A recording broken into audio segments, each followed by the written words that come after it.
Today's topic is going to be how to build a long-lasting relationship. Now, Joe and I are in a marriage, but we're not just going to talk about marriages. We're going to talk about relationship on a whole. So, intimate relationship between partners or parents and children, grandparents and grandchildren, friends, siblings, so on. Right? So, Joe jotted down 5 things. I jotted down 5 things. Joe, your first one is that. Tell them. To build a long-lasting relationship, folks, you gotta have communication. If you don't have communication with each other, it's gonna fail. Mm-hmm. You know? Can you give like an example of, because people always say communication, but what? Well, let's say you guys have a little quarrel and stuff or something, and then you get all popped up because I don't want to talk to you because blah blah. Oh, like blah. you shut down. Right, you shut down, and you leave that and you let that go, and you guys don't solve that problem. He gonna catch up on you and start goodbye. Right. Yeah. So no silent treatment. Right. You got to talk about it. Right. Right. And then I guess with communication too, it's not just like after a quarrel you talk it out or whatever. It's like telling the person your dreams, your expectations, because people can't read your mind. You can't. You know, I think I can read a lot of Joe's mind because we've been together so long, but still I will go ask him, is this what you really want to do? Because you didn't look, especially like when you're looking for a house or a car to buy, Joe will give you a face out there. Like if we're with a realtor, like when we were buying this house, Joe gave all this happy face, kind of like he likes the house. It's not this house, but the other houses we looked at. And the person will say, you want to put an offer, the realtor? And I'm like, no, let me go in the car and talk to Joe. And I'll say, Joe, let's list the positives and the negatives about the house. And Joe says, let's not. I hate this house. I'm like, damn, I couldn't read your face. He had a good poker face. I couldn't read it. So for everything, you have to be able to talk it out, right? Right. Sometimes, like if I'm afraid to go tell Joe something that I want to do, I'll say, okay, I got something to tell, especially if it's something involving the kids, right? I got to tell you something, but please don't go off. Please listen, hear me out first.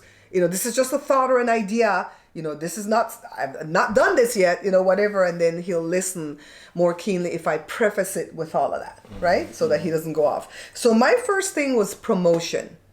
Really and truly, you have to be able to promote each other, all right? And this goes for best friends, for, you know, partnership, intimate relationship like this, even in business partnerships, the kids, so on. You have to be able to promote that person. If you can't give that person some kind of praise and promotion, it's not going to work. For instance, when Joe was doing the print shop, that was his dream, his thing, but I was right there by his side doing everything I could to lift him up and promote the business, promote him, and just let him know you can do it, because I couldn't print. You know what I mean? I didn't know how to do that job. I just knew how to do the assistant type things. So you have to be able to promote. I see so many friendships out there, Joe, where one person's always bigging up the other person, and the other person can never do that. And this is long friendships, like from since they were teenagers and stuff. And it's like, why are you always the one bigging up her business, but she can't big up yours? You know what I mean? Come on, just give that person some kind of uplifting thing and you'll see both of you will succeed. So the next one Joe talked about was apologize. So talk about that. That's Joe's point. Well, don't never be too big to apologize for something that you done. Let's say, I mean, if you hurt, you got your kids, I mean a 5-year-old kids and you do them wrong. And because he's a kid or stuff like that, yeah, apologize to the kid, you're wrong. You know, that's the way I look at it. Joe's been good at that throughout our entire marriage. Like if he does anything to hurt my feelings, he'll come back and go. Sometimes he comes back too quickly. And like, come, baby, come, let me kiss you. Let me make it better. I'm like, no, I don't want it to be made better right now. Later. I mean, like I say, don't be too proud because you would say, oh, I'm the parents. I'm the bigger person. I mean, I'm the parents. I'm older than you. I'm not supposed to apologize to you. That's wrong. I think I'm pretty good at apologizing to Joe and the kids and stuff if I do something wrong, but I try really hard not to have it come to that because I try to really guard what come out of my mouth. Like we never have a fight in 36 years of marriage to where I call my husband stupid, idiot, loser, fool. Them words don't come out my mouth because it's like some of those things you can't take back. I can't cope with stuff like that. If my wife was like that, I don't think we're going to be together. Like, we had a long distance family member. I don't want to say how close these family members are. Some of them are like third, fourth cousin, right? But every time you turn around, he would say something like complimentary to me. and then chop it down with something insulting. And then I just said, by the way, you see that kind of stuff that you do right there? One of these days, you're not going to be able to come back from that, and all the relationship will be dead and gone. I won't hate you, but you won't be in my life anymore. You know, and they didn't believe, and so said, so done. They're out of my life forever. No hatred, no nothing. I wish them well, but don't keep insulting me like we call it a compusol. So like if I put on like a pretty dress, like when I used to be like 270 pounds, right? I never wore things that were inappropriate for me, but I put on a pretty long dress, and the person goes, "Oh my God, that dress looks so good on you." But you know what? Honestly, I like to see long dresses like that better on slimmer women.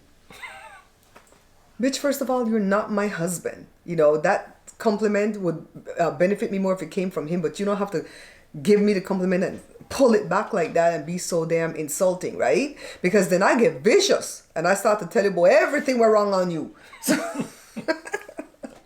So anyways, apologize. My next thing is no financial infidelity, all right?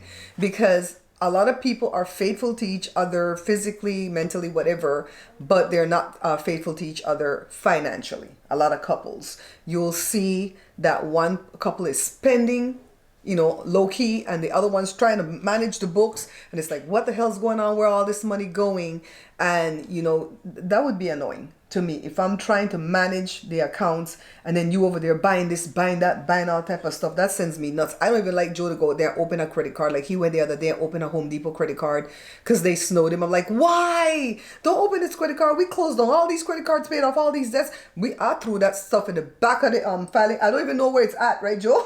I don't even know where it's at. I threw it back of the filing cabinet. It's like, no. And he didn't even spend on the card. He just opened the card. I'm like, you know, I just get it first in case of emergency that you don't have no money and you want if something go out in the house and you get it. There's no emergency that can happen. We have regular credit cards. You never know. You never know. Well, he wants that, you know, no payment for 6 months to a year. That never works for us. There's only like 2 things we paid off where we didn't get nuked for the interest. It never works for us. I'm like, no. So financial infidelity is a thing within relationships, even if it's like you and a roommate and you guys are pooling your finances together, whatever, and one person that squander and not report to the other person. That's going to be hard for the person who's handling all the financial affairs. And when I got married to Joe, I'm going to be the first to confess, I didn't even know how to write a check because they don't teach that crap in school. Joe knew how to write a check because his brother taught him.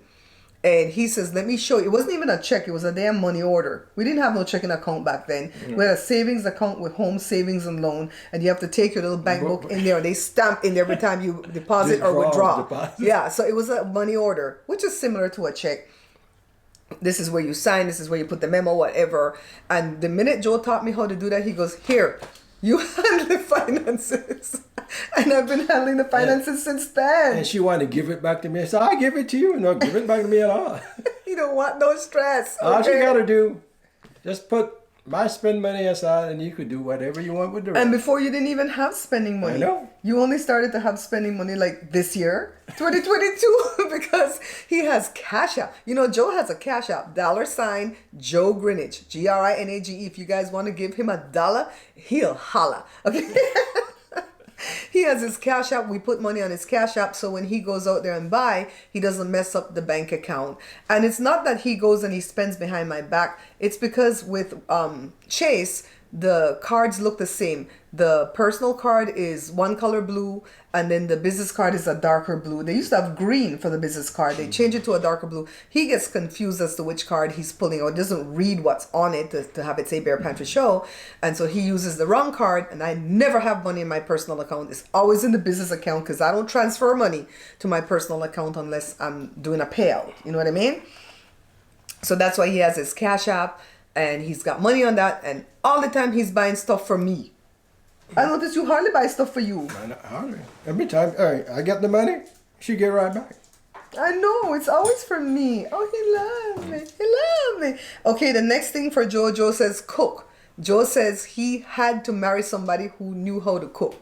Tell a story. Did I know how to cook? Well, when we first get married, she didn't even know how to cook. The only thing she could cook is she burned the water. I knew he was going to say that. Go ahead. I'll give you that. Go ahead. But she willing to learn, so I teach her how to cook. And now she's a better cook than me. Can I tell my part of the story now? Go ahead. I didn't burn no damn water because I don't put on no kettle to burn no water because I don't do coffee nor tea. But I knew how to make lemon pie, powder bun, and a couple more Belizean things. Why could you burn the rice? No, I did not. No, tell the story. I undercooked the rice to where Belize people said the grains weren't soaked, meaning that they didn't get fluffy, they were hard. And it's because Joe says don't put too much water in the rice because it's going to get too soggy. So I went and I put too little water and the rice didn't cook. Tell me what you do now. Folks, when I bite on that rice, my filling came out. No, it didn't. But tell what you did that hurt me. It hurt me. Tell what you did. It's not good. I opened the pot and threw it in the trash. I'm so glad he didn't tell any lies about that story. He did tell it a little bit exaggerated. He didn't throw the whole pot in the trash. He just he turned the pot over and he banged it, bang, bang, bang on the edge of the trash to get the rice to come out because it was stuck in there because it was actually burning. It was horrible. And I was so hurt. I started to cry because I'm like, I mean, I didn't expect you to eat that though, but I was so hurt. And then you came back and you go, okay. He was very tender afterwards though. And he's I'll show you what you did wrong. And then, because he just like eyeball things. I can't eyeball stuff. And he's right when he says that I can cook a lot of things better than he can now. But those are baked goods. Breads and buns and cakes and cookies and stuff like that and pies. I can out cook Joe. And when it comes to the Spanish foods from Belize, like black soup and escabeche and seré and stuff like that. But when it comes to everything else, Joe can cook me under the table. All right. So I think we both have our strengths. Would you say that? Would that be a fair assessment? What was that topic again? Cook. Joe said that even though I didn't know how to cook, tell me if I'm wrong, tell me if I'm telling lies, that he was like really grateful that I wanted to learn because he couldn't see going to work every day from 7 to 4 and then come home hungry and tired in that traffic, get home at 6 o'clock and then no food. 7 to 8, 7 to 10 sometimes. And come home and find spaghetti because Joe doesn't count spaghetti as food or hot dog or, well, burgers are not bad. Some burgers are good. But there's a lot of things, macaroni and cheese. Joe don't like pasta. So Joe says he could not cope with that, to come home and find nothing cooked. I remember when Jada was little and would take dance class, there was a girl that used to take her daughter to dance class. She was a Black American girl. And I said, I have to go home and cook after this. And she says, what are you going to make? And I would tell her and she would say, I'm going to make blah, blah, blah. And I said, your husband eats that? Whatever it is, right? And then she goes, it doesn't matter what he eats. I'm the one that cooks, so I cook what I want. I couldn't see that. I always try to cook what Joe likes because I want him to be happy when he comes home. And that's the joy of cooking. You don't just want to cook what you like. You want to cook what makes other people happy too. That's right. You know what I mean? Okay, so for me, that was the third thing for Joe. The third thing for me is the same faith. Now, a lot of people will say opposites attract. That's all opposites will do. Attract. After that, you will not be able to set hearts together if everything you have, you're on the opposing team, especially the important things like how you're going to raise your kids, what religious faith you're going to belong to, if any, right? And so pretty much Joe was baptized Catholic. I'm baptized Methodist, but went to Episcopalian or Anglican school and church. So I think that's our faith in us. Joe didn't go to the Catholic. He's not like staunch Catholic. Okay, so the Anglican or Episcopalian faith was fine with him. And then at a later date in 2008, he saw this preacher on TV and he wanted to go visit the preacher's church. And so lo and behold, we got into the Pentecostal thing. But I wouldn't say that we're Pentecostal. Nah. Honestly, we went for a while, but I don't think that is our type of religion. But I noticed that we both moved to that church the same way. We liked going when we went, and then when we didn't like going anymore, we stopped going. Now we don't want to go to no church, and nobody's forcing the other one not to go to church. You know what I mean? But we both love God. We both try to read the Bible. I was reading the Bible like from cover to cover since 2006. This year I didn't do so good, but I'll pick it up again. So I feel like if you were like one person is Muslim and one person's Christian, or one person Jewish and one person Christian, or one person Jehovah's Witness while the other person is Mormon, I feel like those things make a hard road to travel. I don't say you can't do it, but it would be hard. That's my personal opinion. All right. So then Joe's next thing, number 4, was supportive. And I think supportive goes with the promotion. But talk on that topic, baby. Well, if you want anything to work, you got to support each other, regardless what you have to. I mean, if you got a dream, don't be afraid to talk about your dream. But the only thing I would say, tell somebody that could help you with the dream. you know. Mm-hmm. But you gotta talk about your dream and stuff like that. Mm-hmm. That's the only people are gonna know. And if that somebody could help you, then he's gonna help you. Sometimes I'm afraid to tell Joe what my dreams are, but not because he's gonna kill it or quash it, but because he's gonna jump into it and go, let's go, let's do it now. I'm like, wait. It was just a dream. I don't even know if I really want to do this. I'm tired already. I don't want to do. Because he's that supportive. So if somebody tell you about something that they want to do, listen to them. Just don't walk away from them and ignore them and stuff. Listen to what they gotta say. Sometimes I feel like I'm guilty of not being supportive enough in Joe's dreams. Now, don't get me wrong. When Joe wanted to do the bottle printing business, I was the one that went down and registered the business. I found the place to rent. I set up the place, and I did everything. And I went in there and I worked for 15 years developing neck issues, elbow issues, heel issues, all kind of pain that I have on my body right now is from that business. So I know I gave it my all. But sometimes Joe has other ideas where I'm like, oh, I don't want to do that. Like right now he has an idea. Can I share it? Can I share it? Okay, so he wants me to buy him a GoPro camera. Now that I can do, right? They're not too expensive. And he wants to go out and do like what Ace and the guy name? Mauro? Mm-hmm. Mauro does.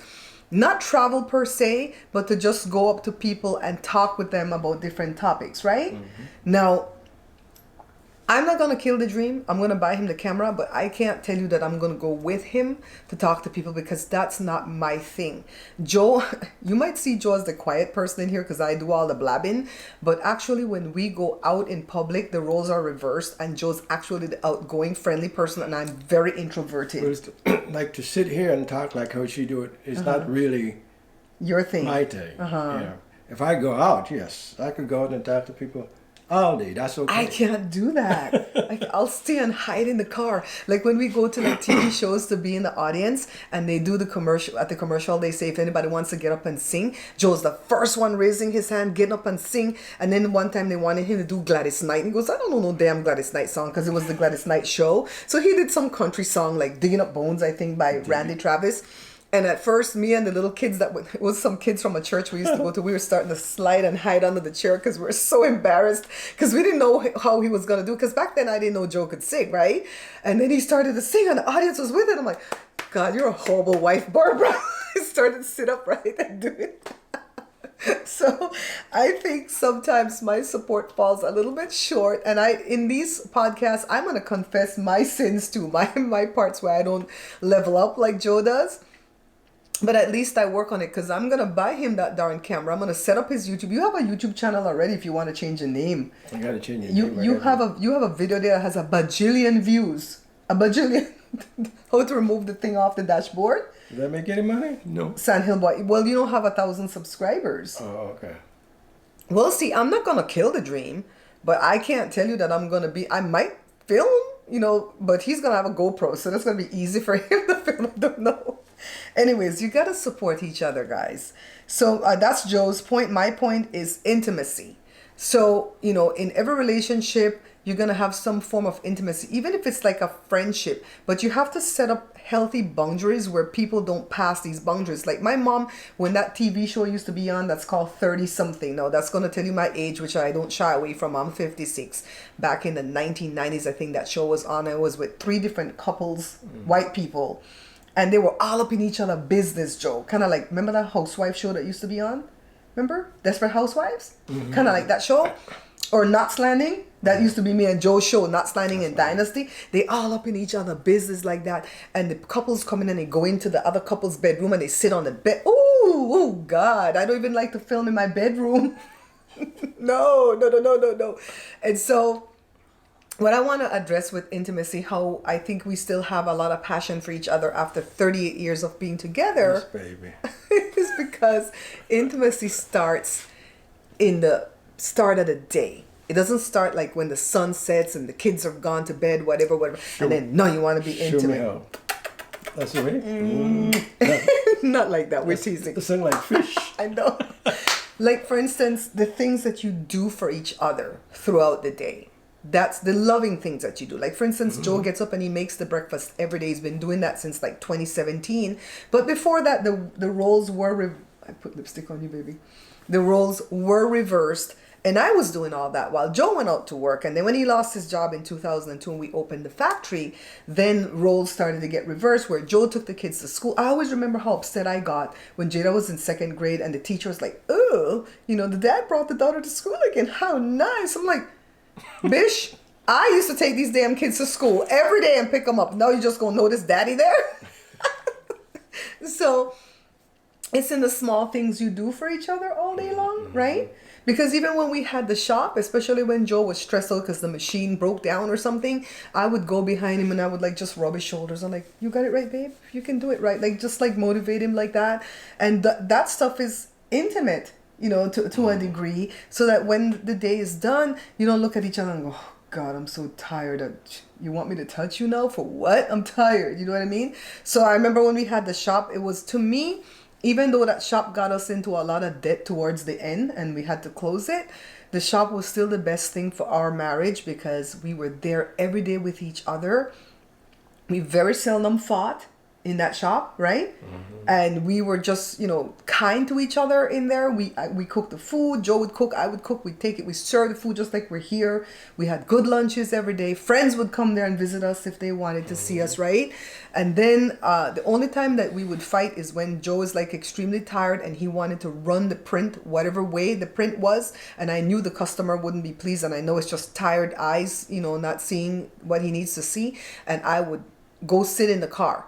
So we wouldn't have a fight, and I would just go sit in the car and lock the door. I don't care how hot it was, how cold it was. Once he saw me go sit in that car, he knew that he was the one that was wrong and that he needed to calm down and then come back and let's fix the screen, fix the machine, fix whatever we need to fix to make that print come out good. So we wouldn't have to go to fights. You know, I can't even tell you one fight we had at the shop, even when we had employees. And the employees were like wreaking havoc on us because we had a couple of employees that wreaked havoc on us and we didn't know how we were going to get them out of there because with the California state laws the way they were and stuff like that, I was like, oh God. And we would band together.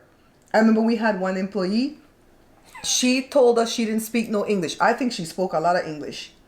I was the only one that spoke enough Spanish to give her commands. When I left to go to work, Joe couldn't give her no command and she would just goof off. And so you know what I did? I taught that heifer sign language. Because Joe knew sign language and Joe would say, we would always band together and figure it out. Did you have something you wanted to add to the intimacy thing? Huh? I think that's how we stay passionate for each other even this many years being married, because of the little things that we do for each other throughout the day. Good? Okay, the last one for Joe is transparency. What do you want to say about that, babe?